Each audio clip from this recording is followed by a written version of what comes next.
ఉమ్. LG polymers లో gas leak incident అయిందండి మేము విడిపోయి అయితే ఉన్న టైమ్స్. అవును, గోపాలపట్నం. ఆ రోజు కూడా విడిపోయి ఉన్నప్పటికీ ఒక్క మాట లేకపోయేటప్పటికి పరిగెట్టి పరిగెట్టి కార్ వేసుకుని వాళ్ళ ఇంటికి వెళ్ళి వాళ్ళందరినీ నా కారులోకి ఎక్కించుకుని భీమిలి తీసుకెళ్లి హోటల్లో రూమ్ వేసి అక్కడ ఉంచాను సార్ 2 days. భీమిలి తీసుకెళ్లి విత్ మై ఓన్ మనీ. వాళ్ళ నాతో ఎవరు మాట్లాడట్లా.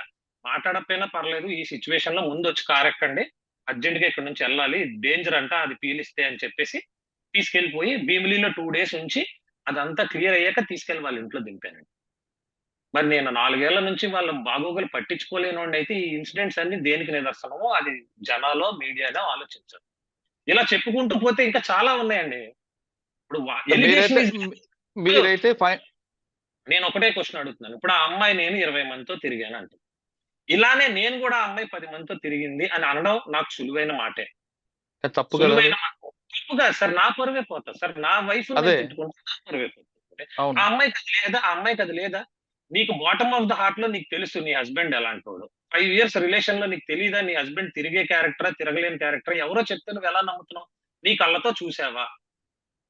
సరే నిన్న వచ్చావు, నీ కళ్ళతో చూసావు, నీవు హస్బెండ్ కావాలి వదలలేనంటున్నావు కదా, ఒక 2 minutes నీ హస్బెండ్ తో అసలు ఏం జరుగుతుందో కనుక్కోలేకపోయావా? ఆ అమ్మాయి ఎవరు, ఇక్కడ ఎందుకుందని కనుక్కోలేకపోయావా? డైరెక్ట్ గా నువ్వు మనిషిని కొట్టటానే అంటే కెమెరాస్ ఉన్నాయి, ప్రిపేర్ అయ్యి వచ్చావు, మనిషిని కొట్టాలి ఆ వీడియోలు వేసుకోవాలి అని ప్రిపేర్ అయ్యి వచ్చావు. ఒక మాటైనా నాతో మాట్లాడావా? అమ్మాయి ఎవరనైనా అడిగావా? పోనీ ప్రేమగా వద్దు, అరుచుకుంటూనే మాట్లాడొచ్చు కదా ఒక మాటైనా. డైరెక్ట్ గా మనుషుల్ని అటాక్ చేయడానికి ఎందుకు వచ్చారు? కానీ ఇప్పుడు మీరు ఇంకొక పాయింట్ గుర్తుపెట్టారా? మీ ఇద్దరి ఆ, మధ్యన ఆ అమ్మాయి కూడా సఫర్ అయింది కదా. ఎవరండి? ఇప్పుడు మరి మీకు అంతే, మరి అంతే కదండి. అంటే ఇప్పుడు నన్ను టార్గెట్ చేస్తే నా చుట్టూ ఉన్నప్పుడు ఆ అమ్మాయి ఏంటి సార్, ఈ రోజు నా ఫాదర్ ఇంటర్వ్యూస్ తీసుకున్నారు సార్ వీళ్ళు ఎవరో మీడియా వాళ్ళు. నేను అదే మీడియాని మీ సందర్భంగా క్వశ్చన్ చేస్తున్నా. అంటే నేను ఎవరికి ఇంటర్వ్యూ ఇవ్వను సార్, నాకు ఇంట్రెస్ట్ ఉండదు. ఇదే నేను నా ఫస్ట్ అండ్ లాస్ట్ ఇంటర్వ్యూ. మా ఫాదర్ ఇంటికి వెళ్ళి ఇంటర్వ్యూ తీసుకున్న వాళ్ళు ఎందుకు ఆ అమ్మాయి ఫాదర్ ని ఒక్కసారి కూడా చూపించట్లేదు? అడగచ్చు కదా ఆ అమ్మ, ఇందులో ఎంత నిజం ఉంది, మీ అల్లుడు మంచోడ, అతని దగ్గర కూడా ఇంటర్వ్యూ తీసుకోవచ్చు కదా. మా ఫాదర్ పేర్లు పెద్ద పెద్దగా టీవీలో వేస్తున్నారు, వాళ్ళ ఫాదర్ ని ఎందుకు చూపించట్లేదు? వాళ్ళ ఫాదరే ఉద్యోగాలు వేయించాడు, వాళ్ళ ఫాదర్ కార్లు కొన్నాడు, ఇల్లులు కొన్నాడు, కట్నాలు ఇచ్చాడని ఎలిగేషన్స్ పెట్టినప్పుడు అవన్నీ మీ ఫాదర్ చేశాడా లేదా అని టీవీలో చూపించచ్చు కదా. ఈ సో కాల్డ్ ఛానల్స్ అన్ని వెళ్ళి ఎందుకు నా ఫ్యామిలీని టార్గెట్ చేస్తున్నారు సార్? ఎవరికైనా ఈ వీడియోస్ అన్ని 2 రోజుల నుంచి చూసే ప్రతి మానవత్వం ఉన్న మనిషికి క్లియర్ గా అర్థమయ్యే విషయం ఏంటంటే ఈ అబ్బాయిని టార్గెట్ చేస్తున్నారు. Clearly he's being targeted. నేను ఎందుకు నిన్నటి నుంచి నేను మాట్లాడట్లేదు బయటకంటే నేను దీన్ని పెంచుకోవడానికి ఇష్టపడలేదు.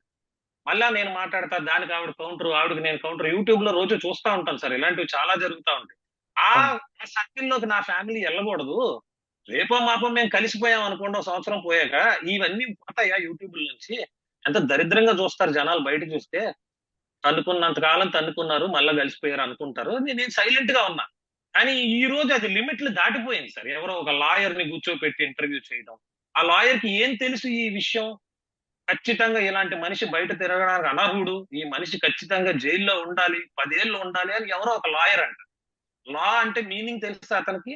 లా is something which catches that కాటా. అవును. న్యాయ దేవత కాటా పట్టుకుంటా సార్. నేను ఒక లిబ్రా, ఓకే, లిబ్రా కాటా పట్టుకుంటది. బ్యాలెన్స్డ్ గా ఉండాలి. అటువైపు విషయమే తెలియకుండా పబ్లిసిటీ కోసం టీవీలో కూర్చొని ఒక మనిషిని నువ్వు జైల్లో ఉండాలి, వాడికి అర్హత లేదు, వాడు చీడ పురుగు అని మాట్లాడతావు. ఇదే చట్టం. ఆ లా చదువుకున్నావా కొనుక్కున్నావా? This is what my question for that lawyer is also. And media persons also. అక్కోడు ప్రైవసీని కిల్ చేయడానికి మీరు వచ్చారు కదా, ఆమె చెప్పిందంతా విని ఇష్టం వచ్చినట్టు రాశారు కదా. మీలో ఏ ఒక్కరికి కూడా లోపల ఉన్న అమ్మాయి వేరే పని మీద ఉందని ఎందుకు అనిపించలేదు? అది అక్రమ సంబంధమే అని ఎందుకు అనిపించింది అందరికి? Have you caught us without dress? లేకపోతే లోపల ఏమైనా కెమెరాలు పెట్టి మీరు ఏమైనా లైవ్ ఫుటేజ్లు చూసారా బయట? ఒక గదిలో ఒక అమ్మాయి అబ్బాయి ఉంటే అక్రమ సంబంధమే అవుద్దా? ఇంకేమీ కాదా ఈ సమాజంలో? ఇంకేమీ కాదా అని అడుగుతున్నాను నేను.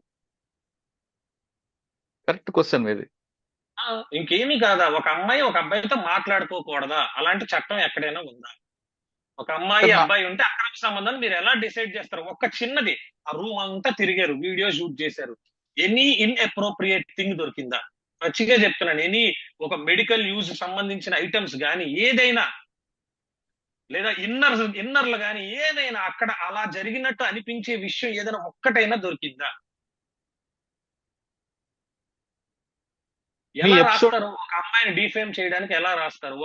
సార్, సినిమాల్లోకి వెళ్ళడం ఎంతో కష్టం సార్. సంవత్సరాలు సంవత్సరాలు అయితే ఇంత పేరు వస్తుందండి కష్టపడితే. అవును. ఒక్క రోజు ఇంత పేరు డ్యామేజ్ చేసేసారండి. ఒకే రోజు ఇంత పేరు డ్యామేజ్ చేసి ఇది తెచ్చుకోవాలంటే నా లైఫ్ టైం చాలదు నాకు.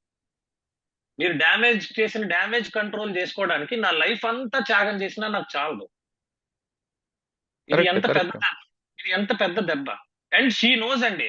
నేను ఒక డిప్రెషన్ సైకియాట్రిక్ ట్రీట్మెంట్ తీసుకున్న పేషెంట్ నేను, తనకు తెలుసు. తెలిసే నన్ను ఇంతలా అటాక్ చేస్తే నేను చావాలని కోరుకుంటుందా? నేను నన్ను కలవాలని కోరుకుంటుందా? ఆమె ఇన్‌స్టాగ్రామ్ ఒకసారి చూడమనండి సార్, ఏ వ్యూవర్స్ గైనా. ఒక్క వీడియోలో తాళిబొట్టు కనిపిస్తదేమో గత 4 ఏళ్లగా. గత 4 ఏళ్లగా కనిపిస్తదేమో. మొత్తం మీ ఎపిసోడ్ అని చూస్తుంటే ఇద్దరు సఫరర్స్ కనిపిస్తున్నారండి. ఒకరు మీ సార్ పాప, ఒకే ఒక ఒకరు క్వెషన్ మీ సారీ పాప. నో. ఒకటి మీ పాప, 2 ఆ అమ్మాయి. ఆమె సినిమాల మీద ఆ ప్రేమతో వచ్చి మీతో రాస్తున్నందుకు ఆమెను ఎక్స్‌పోజ్ చేశారు. ఇప్పుడు ఆమె అవును. ఫ్యామిలీ ఎంత సఫర్ అవుతది? అవునండి.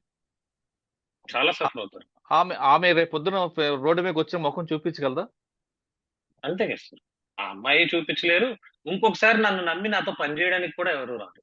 సార్, మరి నేను ఎలా సార్ నా కెరియర్‌లో ముందుకెళ్తాను? నన్ను నమ్మి ఎవరు రాకపోతే, అమ్మో! ఇలాంటోడి జోలికొస్తే మనం టీవీల్లో కనపడతాం. వీడితో పని చేయొద్దు. బోలెడు మందున్నారు సినిమా వాళ్ళు. ఆళ్ళతో పని చేసుకుందాం అని అనుకుంటే, నాకు నా దగ్గర తినే ఫుడ్ లాక్కున్నోళ్ళు అవుతారు కదా సార్ ఈ మీడియా అందరూ. ఏదో మీరు లాస్ట్‌లో ఒకటి చెప్తన్నారు. ఇప్పుడు ఇంత బాధలో వచ్చిన వ్యక్తి పెళ్లి ఆల్బమ్స్ తేడం వదిలేయండి. ఎంత క్రూయల్ మైండెడ్ లేకపోతే కార్ తాళాలు, ఆఫీస్ తాళాలు, ఇంటి తాళాలు పట్టుకుపోతారు. వాంటెడ్‌లీ. వాంటెడ్‌లీ పట్టుకెళ్ళిపోయారన్నది ఆ వీడియోస్ లోనే ఉంది. లేదంటే నేను పంపిస్తాను సార్. నేను స్క్రీన్ రికార్డ్ చేసుకున్నా. వాళ్ళేసిన సుమన్ టీవీ ఏవో ఛానల్స్ లో ఏసిన వీడియోసే. క్లియర్ గా కీస్ పట్టుకొని వెళ్ళిపోతున్నాం సార్. నేను అక్కడ ఆ పోలీసులతో మాట్లాడే ఆ టెన్షన్ లో, కిందకి దిగే ఆ టెన్షన్ లో ఉంటే కీస్ పట్టుకెళ్ళిపోయారు. రింగ్ ఒకటి పోయింది. మరి అది ఎవరు తీశారో తెలియదు. మీరు ఇప్పుడు పోలీస్ నేను కంప్లెయింట్ ఇవ్వండి. కంప్లైంట్ ఇస్తాను సార్. డెఫినిట్ గా నేను కంప్లైంట్ ఇస్తాను సార్. ఇప్పుడు నిన్ననే నేను ఇవ్వాలి సార్. నేను ఎందుకు ఆగాను అని అంటే, నాకు ఇష్యూ పెద్దది చేసుకోవద్దు. ఎక్కడైనా అనవసరంగా ఒక స్పీడ్ గా ఏదైనా చర్య తీసుకుంటే అది అనవసరంగా నా కూతురికి, మా రిలేషన్ కి ఎఫెక్ట్ అయిపోతుందేమో అనే భయంతో నేను ఆలోచించి ఆగాను. కానీ ఆగినా కూడా అది ఇంకా సాగుతానే ఉందండి. అది యూట్యూబ్ లో గానీ, టీవీస్ లో గానీ ఎక్కడ నన్ను డీఫేమ్ చేయడం అనే కంకణం కట్టుకున్న వారు ఎవరు కూడా ఎక్కడ ఆగటం లేదు. వాళ్ళు అలా సాగుతానే ఉంది. నాకు కూడా ఎవరెవరో ఫోన్ చేస్తున్నారు. లైవ్ లో మాట్లాడండి అంటున్నారు. సడన్ గా ఫోన్లు చేస్తున్నారు. ఆ ఛానల్ అంటున్నారు, ఈ ఛానల్ అంటున్నారు. లైవ్ లో మాట్లాడు. ఆవిడ మిమ్మల్ని క్వెషన్ అడిగింది, మీరు ఆన్సర్ చెప్పండి అంటున్నారు. ఏంటి నాకేం అర్థం అవ్వట్లేదు. మార్నింగ్ నుంచి నా ఫోన్ ఖాళీ లేనండి. ఇప్పుడు మీతో మాట్లాడుతుంటే కూడా నాకు ఒక 10, 15 కాల్స్ ఎవరెవరో కూడా తెలియదు ఫ్రమ్ అన్నోన్ నంబర్స్. ఓకే. ఈ పొజిషన్ ని నేను టాకిల్ చేసుకోలేకపోతున్నాను sir. I have to move legally, not only on my wife, to all the trespassers who have come in the yesterday's incident. నా తలుపు దాటి లోపల అడుగు పెట్టిన ప్రతి వ్యక్తి పైన కేసేస్తాను. నేను కేసేస్తుంది నా వైఫ్ మీదో, ఇంకొకరి మీద కాదు. All the trespassers with video proofs ఎవరైతే అడుగు పెట్టారో. తర్వాత నా వైఫ్ ఇల్లీగల్ గా తప్పుగా ఒక వ్యక్తిని హ్యాండిల్ చేయడం. నన్ను తప్పుగా హ్యాండిల్ చేయడం, తనని తప్పుగా హ్యాండిల్ చేయడం. నిజాలు తెలుసుకోకుండా. మనం చూసిందంతా ఒకటే అనుకుంటే సార్, ఇప్పుడు ఆ అమ్మాయి నాకు చెప్పకుండా తను దుబాయ్ వెళ్ళి ఏవో చిన్న చిన్న బట్టలేసుకొని వీడియోలు చేసేది. నేను దాన్ని తప్పు కోణంలోనే చూస్తే, నేను నీలా అలాగే ఇంటికొచ్చి మీ మీద చేతులు చేసుకుంటే ఈ సమాజం ఒప్పుకుంటదా? చేసుకోకుండానే డొమెస్టిక్ వైలెన్స్ కేసులు పెట్టారు వీళ్ళు. మరి దీన్నేమంటారు? ఏదో కాల్చేశానని ఏవో యూట్యూబ్ లో వీడియోలు చూపిస్తున్నారు. ఎప్పుడో కూడా నాకు తెలీదు. నేనే కాల్చేశానని కాలు ఇరగొట్టే ఫస్ట్ ఫ్లోర్ నుంచి తోసేశానని చెప్పి. అవును. ఈ వీడియోలు చూస్తున్న ఎవరికైనా వాళ్ళ మదరు, ఆ అమ్మాయి బిహేవియర్ ఆ వీడియోస్ లో కరెక్ట్ గా చూస్తే, నేను వాళ్ళని కొట్టానంటే ఎవ్వరు నమ్మరు. ఈ భూప్రపంచంలో ఎవరు నమ్మరు. నేను నిజంగా అంత కోపిష్టోడినే అయితే నిన్న వాళ్ళు కొడుతుంటే ఊరుకొని కూర్చోను.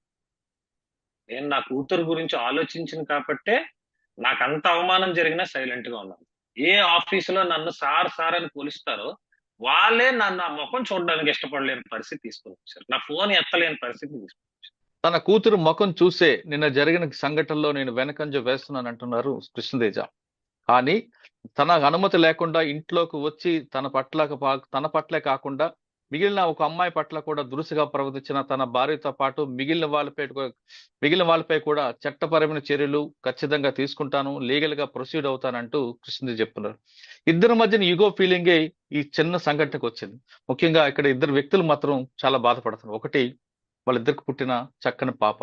రెండు, సినిమాల మీద ప్రేమతో ఆయన ఇంటికి వచ్చిన మరో అమ్మాయి. ఆ అమ్మాయిని కూడా ఎక్కువగా ఎక్స్పోజ్ చేయడం పట్ల వాళ్ళ కుటుంబ సభ్యులు కూడా తీవ్ర మానసిక శోభకు గురవుతున్నారు. ఇది కృష్ణతేజ నక్షత్రం మధ్య వివాదంపై విశ్లేషణ.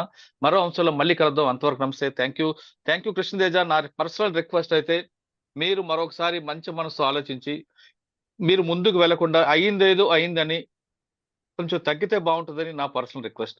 కానీ మీ వ్యక్తిగతంగా ఏం జరిగింది అని నేను చెప్పట్లేదు, కానీ నా పర్సనల్ రిక్వెస్ట్ మాత్రం మీ ఇద్దరు కలిసి ఉండాలి, ఆ పాప ఎప్పుడు చక్కగా ఉండాలని కోరుకుంటున్నాను. Thank you so much.